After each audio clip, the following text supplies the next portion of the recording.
નમસ્કાર મિત્રો, વિડીયોમાં તમારું સ્વાગત છે। જે હા મિત્રો, અત્યારે હાલના મોટા અને મહત્વના સમાચાર સામે આવી રહ્યા છે। તો મિત્રો, સમાચારમાં વાત કરીએ તો ઉત્તર ભારતના પહાડી રાજ્યોમાં હાલ કુદરતીનો સફેદ આફતે કહેર વરસાવે છે। હિમાચલ પ્રદેશ, જમ્મુ કાશ્મીર અને લદ્દાખમાં ભારે બરફવર્ષાના કારણે જનજીવન સંપૂર્ણ અસ્તવ્યસ્ત થઈ ગયું છે। સૌથી ભયાનક દ્રશ્યો જોજીલા પાસે જોવા મળ્યા છે, જ્યારે ભયાનક હિમપ્રપાતને કારણે એક માસૂમ બાળક સહિત કુલ 7 લોકોના કમકમાટી ભર્યા મોત નીપજ્યા છે।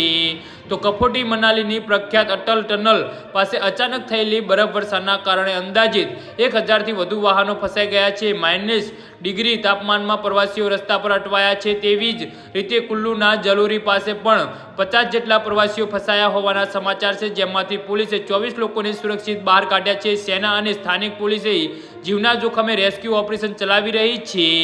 જી હા મિત્રો, તો આના વિશે તમારું શું કહેવું છે તો નીચે મારી કમેન્ટ બોક્સમાં જરૂરથી જણાવજો અને અમારી યુટ્યુબ ચેનલને સબસ્ક્રાઇબ કરવાની ભૂલતા નહીં। ધન્યવાદ।